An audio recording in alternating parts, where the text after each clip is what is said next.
Rollinson around. He's in trouble. Gets out of the scrum, looking downfield, and he's got a man. Gets to the 10, to the 5. He's in.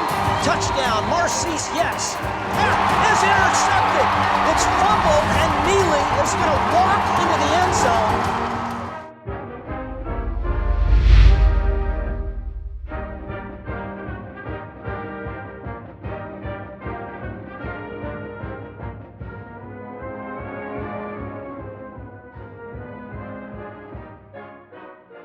And welcome to our fourth installment of the Coach's Corner. Kevin Turner, along with the head coach from Dei Football, Bruce Rollinson. And Coach, this week's installment, we're in the war room here at the Morelos Center, and only if these walls could talk, be a lot of interesting stories to say the least. Well, Kevin, the first thought that comes to my mind is if I had $5 for every hour I've spent in here, I'd be in my condo in Hawaii, long retired. I mean, as football coaches, the modern day way, we check in after our Friday night game. We're going to check into this room, somewhere between 6 a.m. and 6:30. Somebody usually brings a lot of coffee because most guys haven't even slept. Some guys haven't even left the room because they got watching the video once it was uploaded, and the next thing you know, they just crashed out on the floor. But it's about preparation, and we spend our time, and then we're back at 7 a.m. unless a guy has his religious services, and everybody's coming in at different times on Sunday, because they might have already sent their designated responsibilities. A game breakdown or something might already be done, but we're usually all in by 11 a.m. and probably the first guys out might be at 4, and the last guys out, like myself, Johnson, Money, we might get out of here by 6, 7 o'clock. But I smile because I've seen trash cans fly through the air in here when guys got mad and, or got tired of hearing a guy's opinion about somebody. But yet, there's so many memories in this room because there's the coaches that I've spent my tenure with, and we've talked about Dave Money and Eric Johnson and Frank McManus, and Frankie's the kind of runs the technology, and each guy has his job, and it's interesting to me, the dynamic.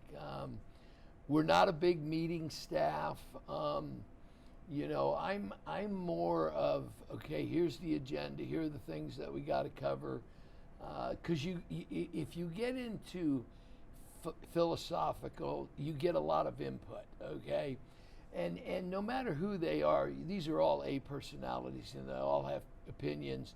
And the next thing 2 hours have gone by, and half the room is mad about what a guy said in the first hour.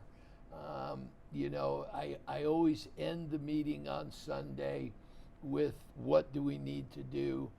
The special teams coordinator, Brian Duran, will talk about the strengths and weaknesses of the special teams and what we feel we can do successfully.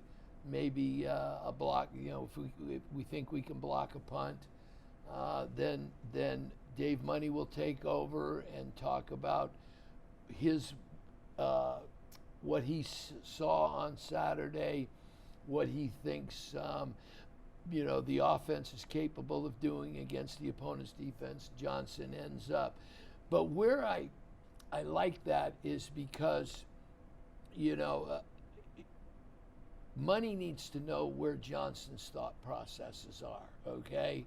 If Johnson is saying, we've got our hands full, they've got a dynamic offense, okay, then Money knows, we might have to think of a little bit of more ball control, eat clock, and not run it too fast, so we keep putting the defense back on the field. But I think it's good to philosophically know what each side of the ball feels the strengths and weaknesses are. Money might say, hey, we're going to have a hands full, defense, you got to get us the ball. we're going to probably, attack it this way or attack it that way. That's what's fun. That's the juice. Now, how does that change? You come in Saturday morning, you may have had a key injury, a left tackle or a slot receiver, a dynamic playmaker, an edge rusher on defense, and now you've got to shuffle the deck and game plan at the same time. I think there's where my experience and the staff's experience, but I set the tone. And, if it's a dramatic injury, I remember the quarterfinal game out in Riverside or wherever it was, and I apologize. Barkley's junior year, and Barkley broke his collarbone, and we had a huge win out there. But now we don't have our quarterback going to the semifinals. Basically, I'm not going whole staff wise, okay? And guys know me, okay? There are certain guys that I'm going to sidebar meet with in my office, okay? Hopkins is going to be in there. Johnny's going to, Johnny's been with me from day one. Obviously, the two coordinators are going to be in there because we're going to set the tone. You're better served coming in and saying, okay, here's how we're going to skin the cat, okay? This is the plan. This is how we're going to try to be victorious in the semifinals. Yeah, we took a big hit. Everybody felt horrible about Matty, and he had a great game. But yet, it's kind of, that mentality of, okay, well, the battleship's still floating, to use your analogy. And, we got to just kind of correct it, and we got to keep that big boy moving. But again, the tone is set by me, okay? If I come in with my face all sour and, if I'm down, it's going to permeate out. I've got to come in not making a light of being stupid or phony, but being myself. But yet, I'm going to point out all the positives and who we've still got available and build the staff back up. And because at least an hour to an hour and a half later, I've got to go address the team. Yeah. And that's the key. Everybody's got to start believing again that we can write this thing. But it's a mental game, and every fiber of your being is tested because you and I know when you're running on no sleep, and especially later in the season like that, I have to check my emotions, and I have to check other people's emotions and say, Coach, okay, calm down, okay? All right, I know you haven't been to bed yet, okay? Think it over and talk to us tomorrow, okay? Because right now you're not making much sense. You're on the panic button. But it all starts at the top and how I approach the whole thing. And you get to that point where you say, okay, we feel good. And you've only got a limited amount of time because, again, now you've got to go present it to the team. You got to bring them back up. After a loss, that's one of the most difficult things because we're not used to losing. And so most of the time you have reflected all night long, and my reflection is only on one thing: what am I going to say to them? And that's going to vary. Okay, I'm not afraid. I'm not going to hide from the truth. I've walked in and said, okay, who beat who last night? Cut the crap. Who beat who? And the kids will know. Yeah. We beat ourselves. So I've always wondered, what goes through a head coach's mind. We're talking about effective strategies for leadership. And I was thinking about this driving over. For 33 years, I can't think of anybody that's had the same level of just absolute. I mean, there's been a little blip here and there, but when you look at your total body of work, the sustained success that modern day football has had under the Bruce Rollinson era, I can't think of any other football program in America, college, pro, or high school, that's had that level of sustained success. So you talked about kind of some of the tactical elements of leadership. Let's take a little bit wider view, 30,000 feet up. The foundation for leadership, where does that come from? And in your mind, what are the kind of the three key ingredients for successful, sustained leadership? Leadership is a dynamic topic. You have, continued success, which is my leadership and my staff's leadership. You have leadership amongst players. But overall, when I look at the program, number one, you have to look at it as a year commitment. Everybody that's involved with modern day football that's going to surround me has to be committed to what I believe in. And I think it's important to understand that you can't have any doubters within the inner circle. The administration, they have to be committed to us, and they are. They always have been. The parents have to be committed to you. Yeah, you can be critical and criticize. That doesn't matter. At the end, are you behind us or not? Do you believe in what we're trying to accomplish or not? And so I always go to commitment. The second thing I go to, Kevin, is hard work. Nobody is going to outwork us, and it's not about hours. A few minutes ago, I talked about, how the crazy and we get here, but it's time well spent, Watching video for the sake of watching video, and you can say, well, I watched 6 hours of tape. What's your report? Show me your report, Coach, I think you could have done that in 2 hours. 4 of those hours, you were trying to go, whoa, and you run it back and forth. So, but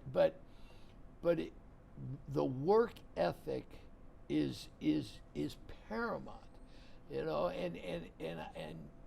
people say, does he still have the drive? Yeah, he still has the drive, and I pride myself on, what is St. John Bosco doing right now? What is De La Salle doing? What is Santa Margarita doing? I don't care. What is Servite doing? Not that I really care about that, but and what are we doing?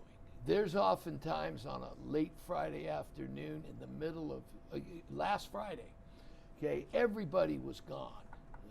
They were gone. You couldn't find. You could shoot a gun off it. Well, I don't want to say that, but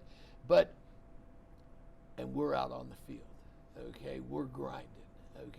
Not for the sake of saying, well, we want to be the last ones here. We had planned, and we were following our plan. We had a designated practice. Nobody said anything about, well, it's Friday, and I'd like to get home early. I don't care about getting home early. And you can flash back to my wife, Lori. She says goodbye to me in a normal non-COVID somewhere in late July, and she said, just make sure you're still doing this in December. And she knows I'm not going to be around, and she's extremely supportive. But work ethic, and you got to surround yourself, and that leads me to my third thing. You got to hire quality people. You have to have quality people. Interviewing becomes important. Checking references becomes important, because there's an environment, there's a chemistry. And I've had guys that are credentialed and years of experience, but I didn't see the fit with the rest of the guys, I just felt like there might not be that chemistry. You know, saying you want to coach at Mater Dei is one thing. Coaching at Mater Dei is another thing. And I can tell you by younger coaches that I've brought in, you know, and they'll go, "You guys never stop. That's the best compliment you can give me." No, we never stop. We're committed, and I've told this story many times. You know, John Hopkins and I were leaving Anaheim Stadium. It was one of the years where we had beaten Poly up at the stadium. We just won a CIF championship. And we literally made a left on Orangewood, and we were already talking about the personnel for the next year. We were already planning, okay, how long do we lay them down for? Because it's been a long grind. Okay, when do we start to bring them back up? Who are the key leaders that we're going to have to depend on? That's the mentality that I'm talking about. We weren't talking about what size ring we were going to get. We weren't talking about, you know, is anybody bringing food to celebrate? No, we were talking How about do we keep it rolling? Exactly. And that right there for the listening audience, that right there is when I know that's not there, that's when I'll turn her in and get my gold watch. So it's interesting, you know, with my travels around Orange County and doing Game of the Week for 15 years down in South Orange County, I'd always get the question from you, hey, what are they doing at Mater Dei? What makes Mater Dei so? And a lot of the young head coaches would come to me and say, what is it about Rollo that makes him so special? And I said, A, he doesn't hire coaches, he builds his staff. And to your point, so I'm glad you addressed that. And then number two was, I said, what really makes him different is that he understands how to extend the program beyond the football field. Yeah, the X's and O's and the players, that's all set in stone, but it's really what happens outside of the football office. And that leads us to, you know, your sponsorship and how important that is. Yeah. And we do want to thank, and this is all part of what we're doing here is raising money for the football program, obviously with COVID-19. So we absolutely want to thank Total Quality Lending, Chris Poliska, who's one of your great three stripers, number 88, 714-345-1671, historic low interest rates. So what I like about Chris, and when I interviewed Chris, I always like understanding who they are as business people. I know who Chris was as a football player, but he's like, look, we want to keep it really simple. We want to take the hassle factor out of getting the home loan. It can be a very arduous process, very cumbersome. He goes, our goal is to make it as easy as possible for our customers. And that's sort of like Mater Dei. I mean, you want to make this thing as streamlined, not easy, but you want to dial it in. And it's about he goes, look, we're not ever resting on our laurels. We're trying to constantly improve our process. And you got to respect that. So if you're looking for a home loan, Total Quality Lending, Chris Poliska, a three-striper.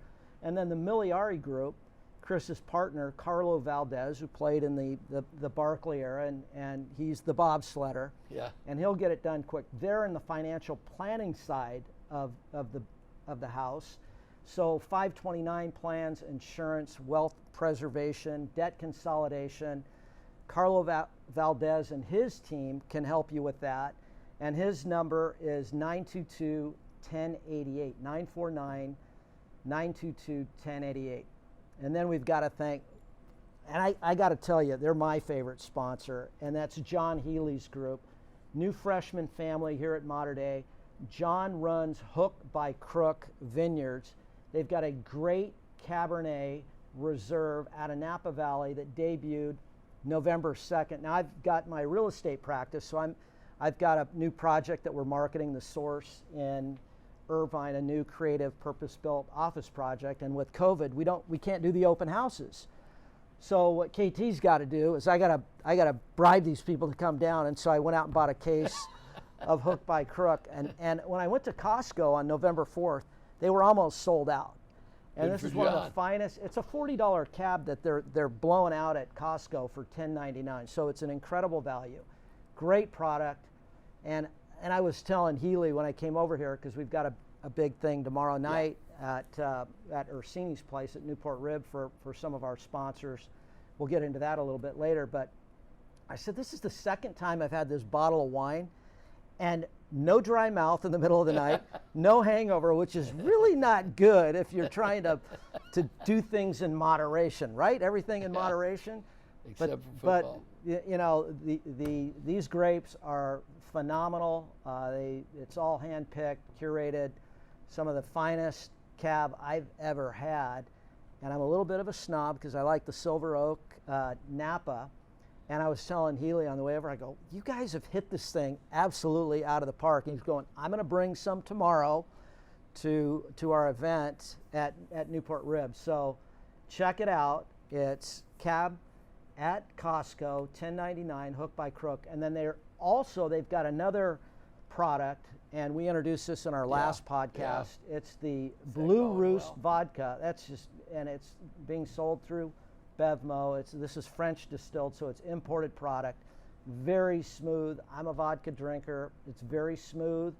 We watched a James Bond movie, Shaken But Not Stirred, last night. Apparently, watched one of the Bond flicks, and it was classic. In any event, we want to thank our sponsors. This gets back to the extension beyond the field, and how focused that you are on the little things, and it's, you know, it goes back to management principles and Kaizen, just continuous improvement. And we've talked about complacency and how complacency is like cancer and how you have to guard against it with world-class athletes that you have here at Mater Dei. And let's talk about a couple of your alums that are really keeping USC on the map. I mean, they were at ASU, my alma mater, had them dead to rights, 3 minutes left. Here comes your five-star who we've been waiting for about a year and a half. Brew McCoy finds himself, you know, in the right place, the right time, with a little bump volleyball assist from Amon-Ra. Talk about how cool that is to see those two boys doing their thing on Saturday. You know, I just to regress a little, we talked about leadership, and you know what? I played with under John McKay, and little old Brucey Rollinson, I used to watch him, and I learned from that mentor what you're talking about, because McKay was phenomenal on game day, phenomenal. But we used to kid amongst the program. He was big time with the team, but he was also big time in the banquet hall and with donors. And that's what you have to be able to do. You have to be able to, you know, my enjoyment is 3 o'clock in the afternoon, but also you have to learn how to talk, how to convince. But it all comes back to, I'm not selling Green Pig vacuum cleaners. I'm selling my life's passion. I'm selling Mater Dei football, and I love doing that. Part of the enjoyment I get is what you just referred to. I was on the couch, which is so weird for the listening audience. I think I might have said this in an earlier podcast. I've never seen game day. And I'm sitting there watching game day. I mean, it's great.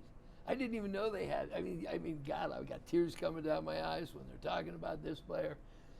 But now, boom, and 9 o'clock in the morning, here comes my boys, and it's like a Pop Warner schedule. Like, let's show up. Well, and I kept thinking to myself, our practices in two-a-days are always better in the afternoon.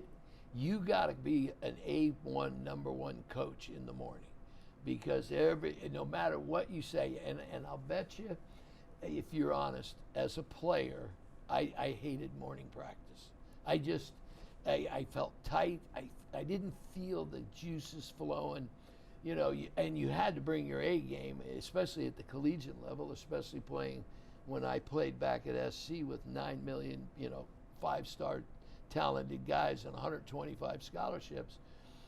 But I always felt, oh, good, got the morning practice over with. I look forward to the afternoon. There was something about it. So here I am, 9 o'clock, all locked in on the couch.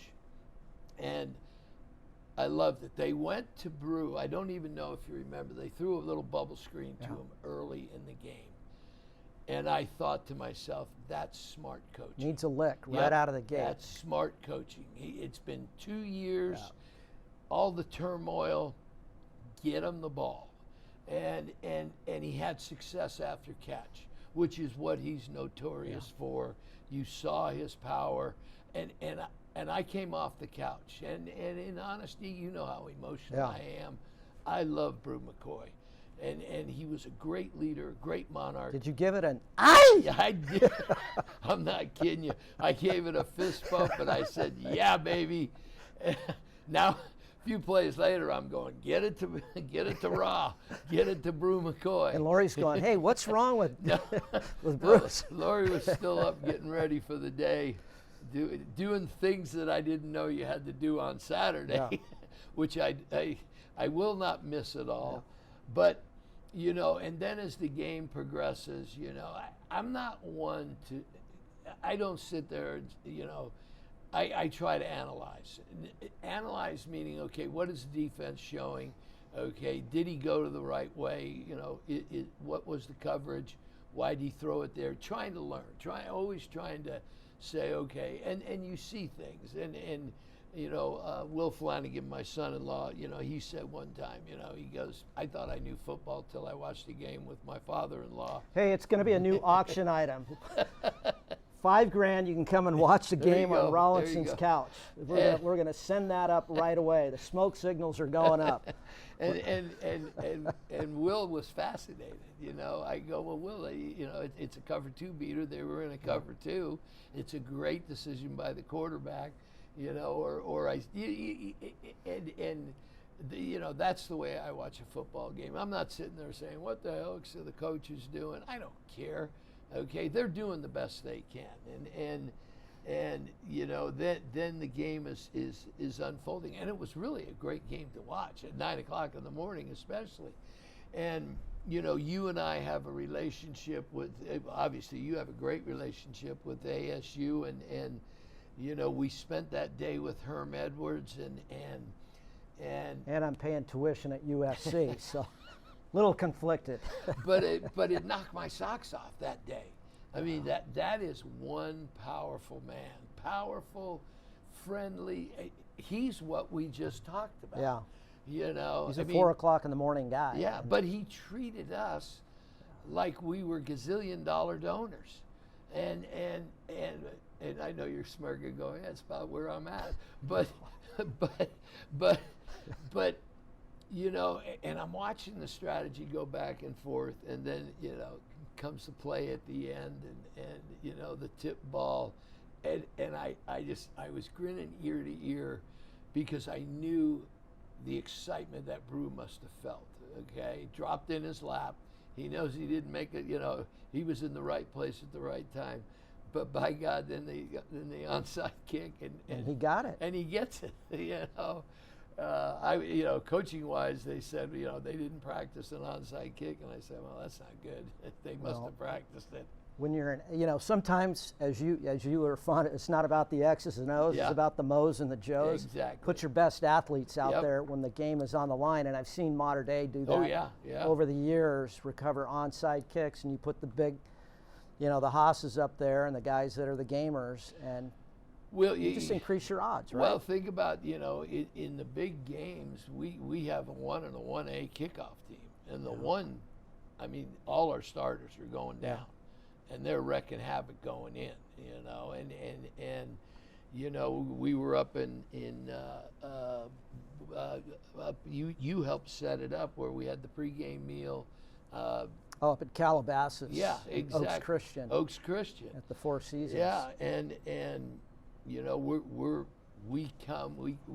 get ahead late, and you know, we've got to kick off, and you know, I'm running down the sidelines. But the beauty in that type of game is all the dudes are going, Coach, I'm in, put me on, you know. And it's not a slight on the normal boys that would be on 1A, okay? You got to up your percentages, and you got to send in your guys knowing that they're going to make something happen. We needed to pin them back. We were hoping for an end zone kick. We didn't get it, but we pinned them deep, and it was all starters that went in on it. But that's the fun of coaching. That's the excitement of coaching. And then you just say a quick prayer, get on the buses, and get out of town, and say, all right, we pulled that one out. So let's pivot real quickly to talking about we're in the war room here at Mater Dei and how we make adjustments, getting ready for the following week. But you've got 10 minutes to rally the troops, put together the plan B. How do you manage the chaos that is halftime if you're behind and you're getting whipped? I got to get in early. Okay, I got to get off the field as fast as possible because I have to get to the trainers to make sure, okay, who's dinged? Is he a go? Is he a no-go? Okay, what percentage do you think he's going to play at? So I immediately get the medical report. By the time I get that, and hopefully that's not anything too dramatic, okay, by then Money and Johnson are down from up top, because they both go up top. And Johnson, I can visualize it in my mind. He always stands in the end zone at the bowl with his defensive coaches. Okay, now you got to have great people. We talked about it earlier. John Hopkins is a genius up in the box. He's got a system of charting where he's going to present to Eric Johnson, okay, here's the 5 plays that caused us problems. Down and distance, when they ran them, okay, and then here's the next 5. But they're hitting us with this, okay? We've got to be able to make an adjustment to stop that. And then you got to project, okay, what are they thinking over there? Because it's a good staff you're going against. We don't go against chump change. Okay, Money is getting the report of what's been successful, what adjustments we need to make. One of the things that goes on now, Johnson goes in, the defense will be sitting around him. I'm doing the bowl, and we simulate the bowl as best we can when we're on the road. But the defense is sitting on the floor, and it's only starters and primetime backups that have played. He doesn't want anybody else, okay? The rule is, nope, no assistant talks, okay? No assistant talks unless he says, okay, I got this right, okay? But now it's such a powerful moment because he's so positive. He doesn't talk about any mistakes. He doesn't talk about any, you're not playing hard. No, this is what hurt us. Here's how we've got to adjust. Okay. It's teaching. Yes, exactly. And it can't be too complicated because you just called it. You're down to now 5 minutes, and you're dealing with high school guys, and they're just starting to get everything back, calm down, and we got to get back up to get the battle.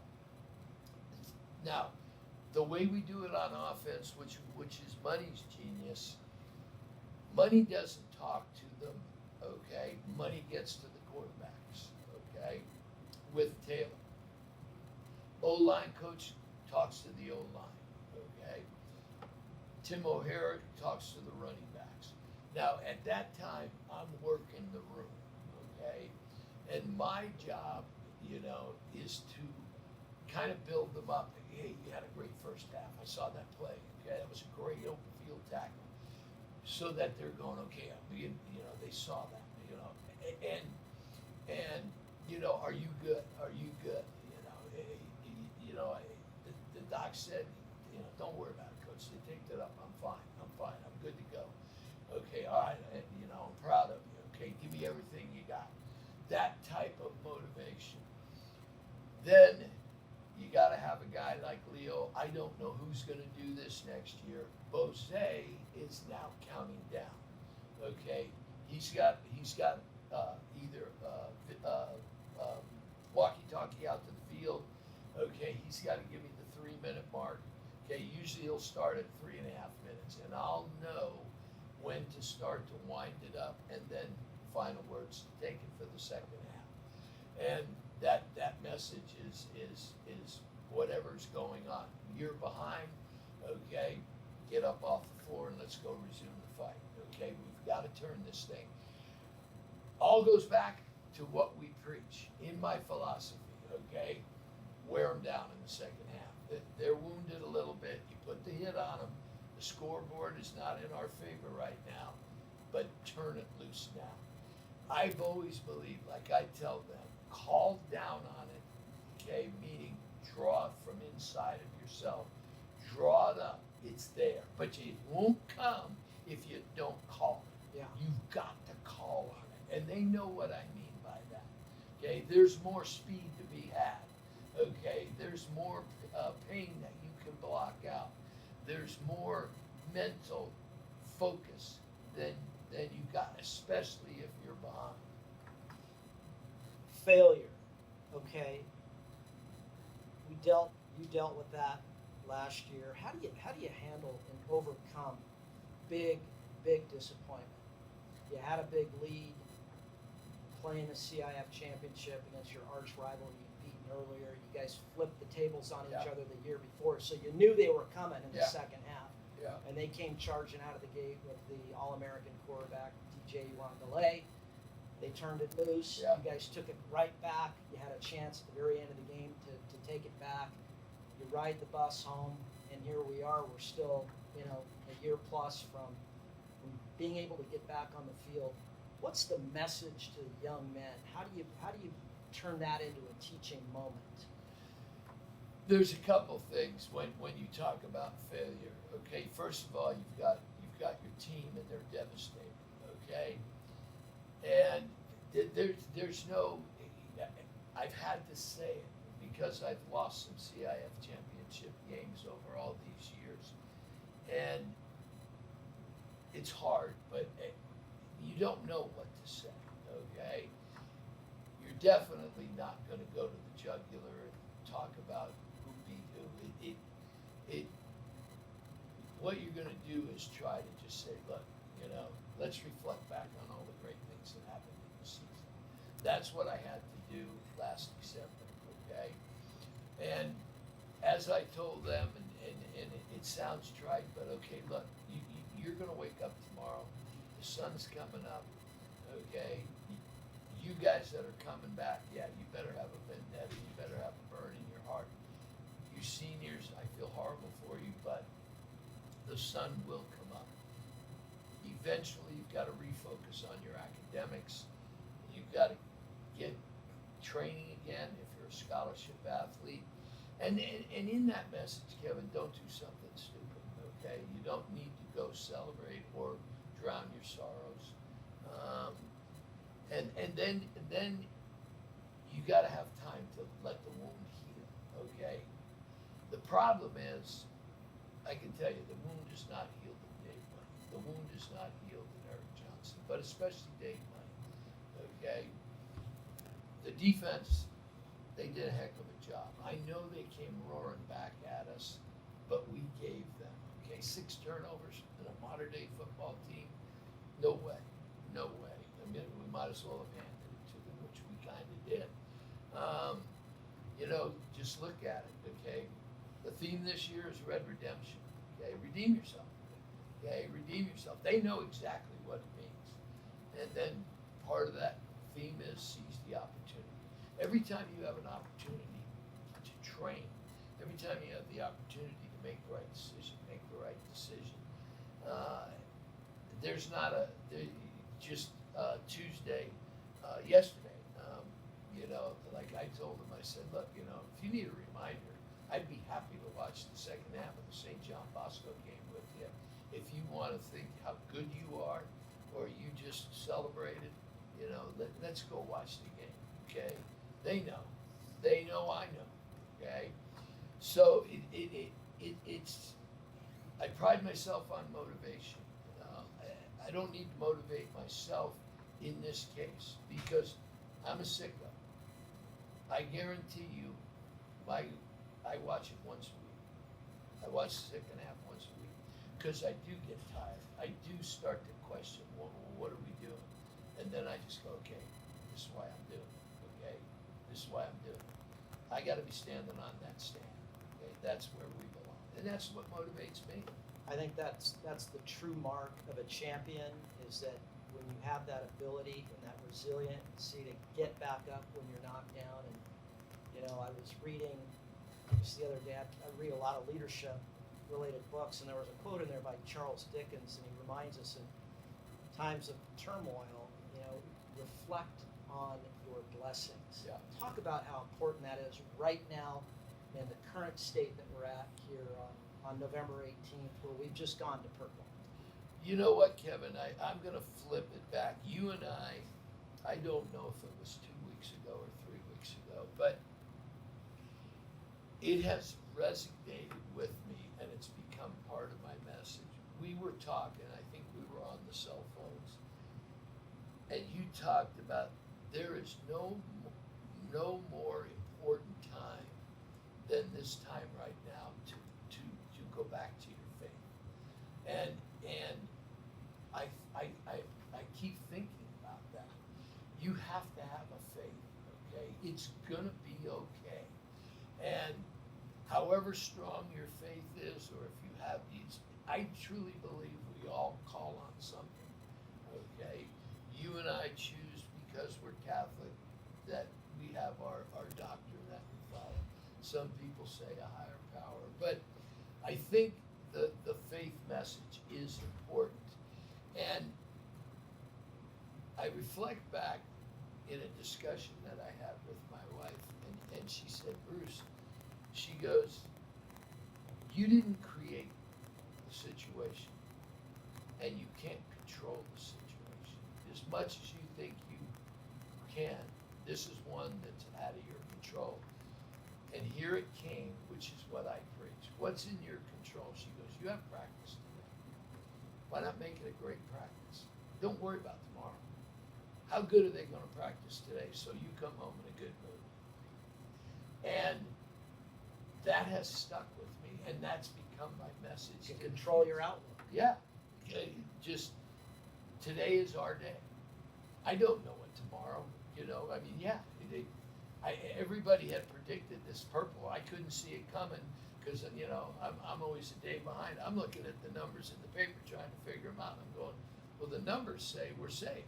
Well, they changed the script. Father Steve says, you want to make God laugh, tell him what your plans are for tomorrow. Right? That's exactly it. So embrace the day. Yeah. It's the outlook and the effort. But yet, I'm not naive enough to not think that these kids are worried. I see an edge in them. I see within practice, I see a kind of what are we doing?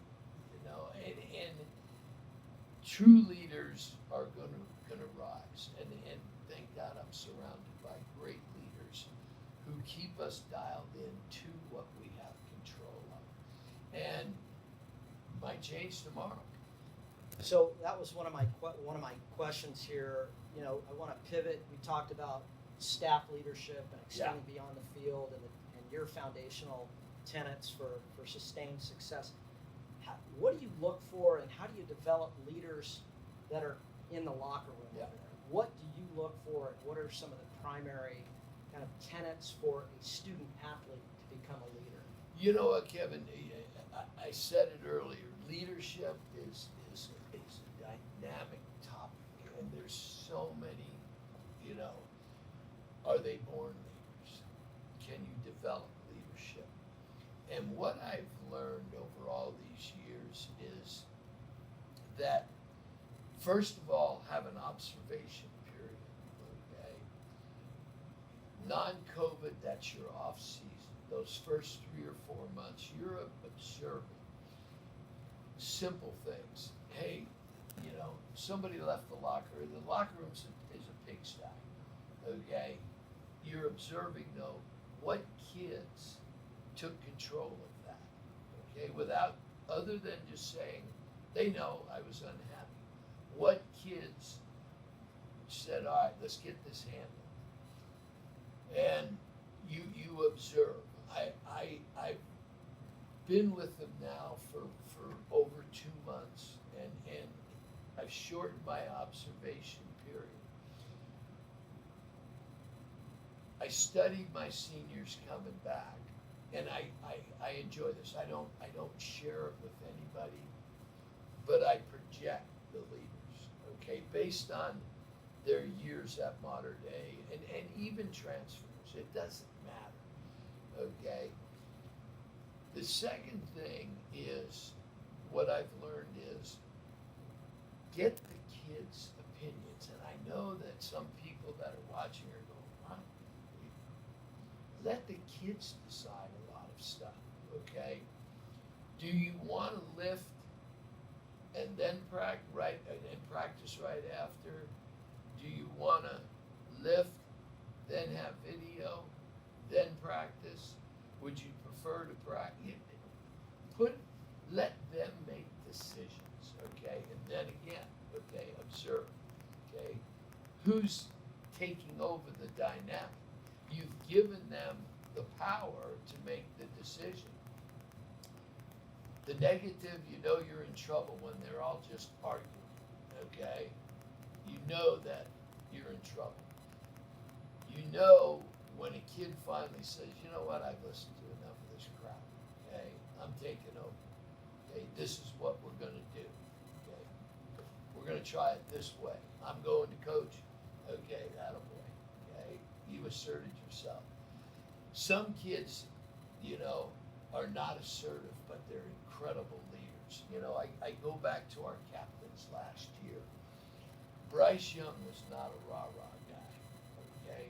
But Bryce Young had this intensity and focus that he just needed to look at you.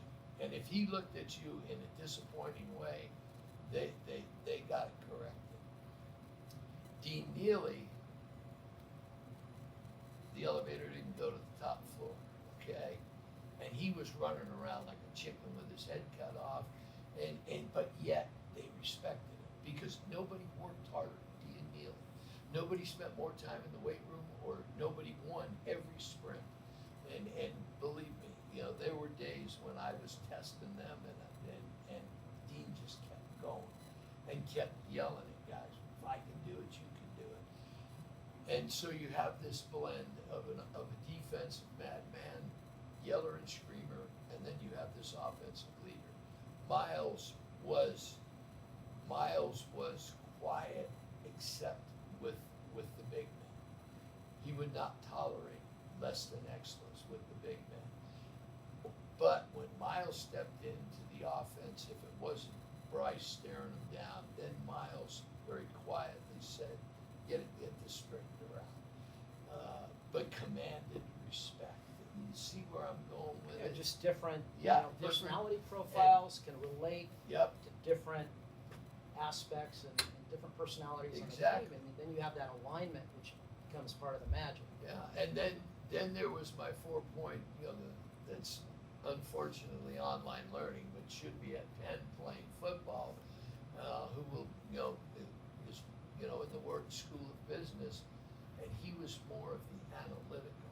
He would figure out, okay, what is it that they want from us, and then lead them that way. I used to watch Nate when guys would be yucking it up, and he'd be like, really? You're just wasting a lot of energy. That's, you know, all that cupola and all that. Winning the woof-off contest before the game. Exactly. All that's not going to do one thing, you know. It's about blocking and tackling. How do you execute?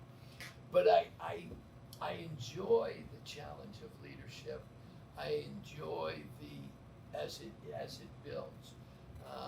You know, and again, I'm like you. I read leadership books, and did you The $1 Trillion Coach? Have you read that? No.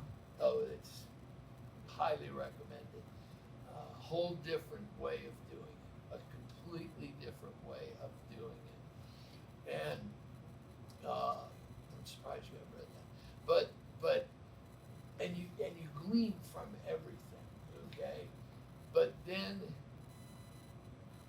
I've gotten older,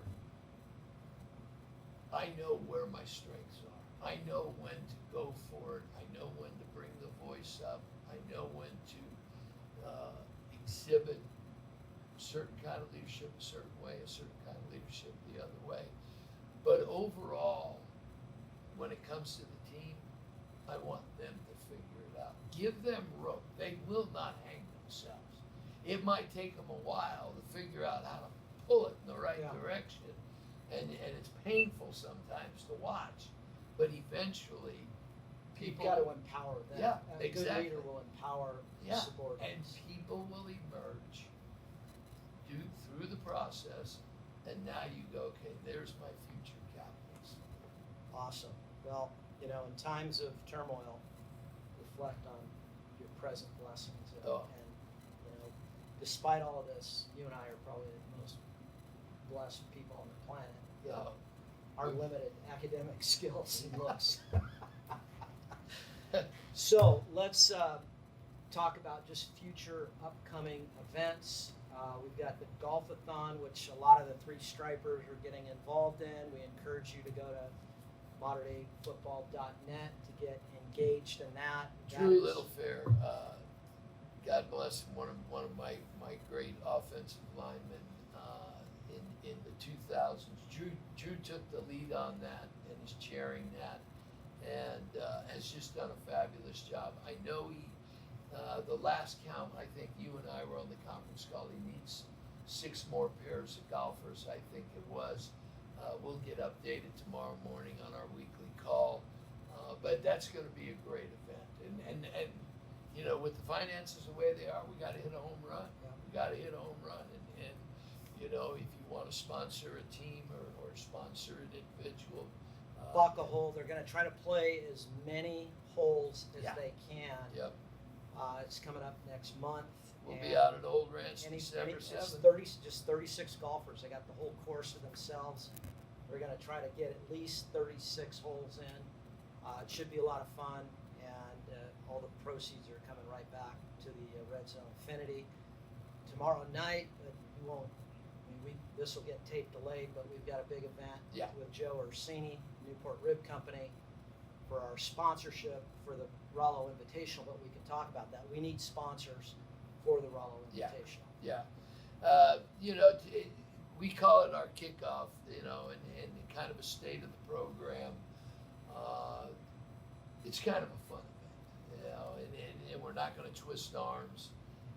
We just need to bring up the quiet supporters, the people behind the scenes, the people that provide the opportunity for these kids to have a great experience through their financial support.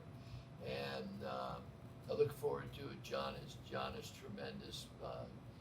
Giving up the outdoor space down in Costa Mesa at Newport Rib, and we'll yuck it up, and you and I will be pitching and catching again tomorrow night, and then all that leads up to our April 5th annual Rollo Invitational, which always follows the championship Saturday night game, which is the following Monday at Old Ranch. Yeah, if everything goes accordingly.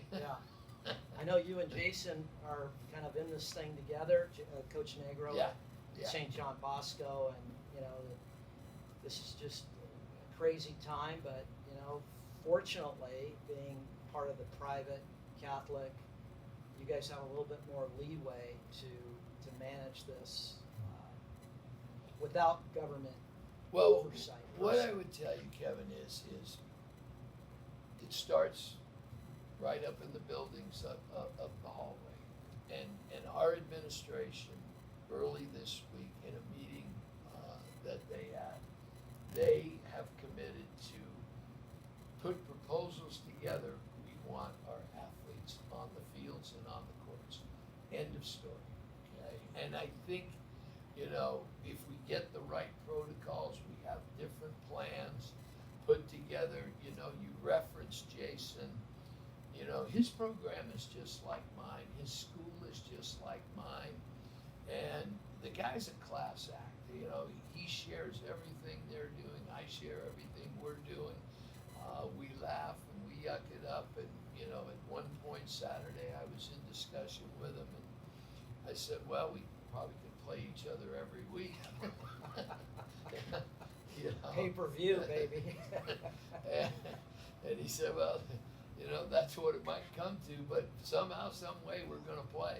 And I trust, there's different scenarios, but I truly believe, and I think the CIF wants us to play. Not us, meaning Modern Day. I think they want the administrators to recognize. I read a statistic, Kevin, that just floored me. Okay, on certain days, there are more teen suicides than COVID cases. And it's directly related to no school, no athletics. And that's a staggering statistic. And the mental health of our children has to be paramount. And part of mental health is physical exercise and competition. So, and I'm not going to get all political. It doesn't matter. Okay, give me an opportunity and I'm playing. I'm a data analytics guy, and if you just look at the science and you look at the potential, and worldwide we have 45 million people a year that die. 9 million of those people die worldwide of upper respiratory infection, non-COVID related. Yeah. If you look at the depth and you do a stratification of who's passing away, if they get 19, it's over the age of 75 years old. You look at the numbers under 50, and the numbers are de minimis. You look at the numbers under 30, they don't even register. You look at the numbers under 21, and it's essentially non-existent. Yeah. So I always, I don't want to make light of it, but when you and I were playing football and we got sick, it's like, what do you got, the sniffles? Yeah. And for most of the young people in America that have been diagnosed with COVID-19, we know they either don't know that they've had it, or their symptoms are so mild that there's no impact in their ability to function either athletically, academically, or carry on the normal day versus being laid up in bed with, a true flu-like symptoms that can knock you down for a week. We're just not seeing that in our community. I can't speak for everybody, but the COVID's come through our neighborhood. My oldest son's had it. Lily had it up at SC. They didn't even, this is like a mild cold to them. And they had it months ago. Fortunately, Karen and I did not get it, but it's just, to your point, you got to get these kids back on the field. Well, and participating in sports for their mental health. And kids will do what you say. I'm telling you, I'm so proud of what we're doing. I mean, they have their masks. They wear their masks. We've devised a warm-up where we're separated. When I address the team, we spread out. By the way, we are 6 feet apart. We've verified that. They'll follow instruction, and I'm not minimizing anything. We built into the staff. When a guy's mask comes down, say he's got to get really vocal into a large group, a coach will go by and go mask up. We're because I care about my coaches and I care about their health. I care about my personal health and I care about my team's health. I'm certainly not going to do anything that would jeopardize that.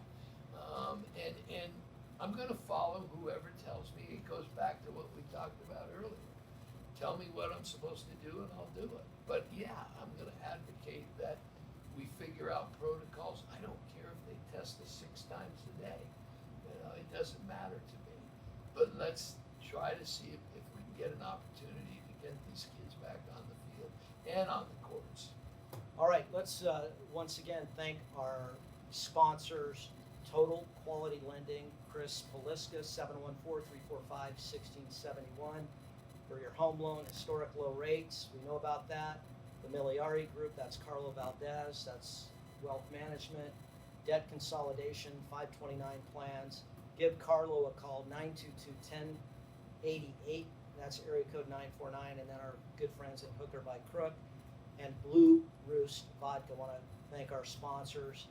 Coach, anything else before we No, I look say forward goodbye to for the holidays? And No, a you little know. break coming up next week.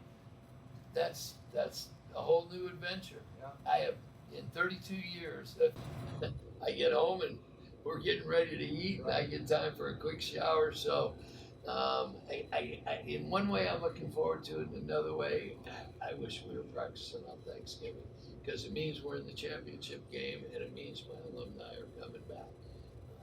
Maybe New Year's Eve I'll have them all back before we launch the 20 season in January. All right, for Total Quality Lending, the Miliari Group, Hooked by Crook, and also by Blue Roost Vodka for Bruce Rollinson. I'm Kevin Turner saying so long and happy holidays. Be safe, everyone. Thanks for tuning in. Thank you.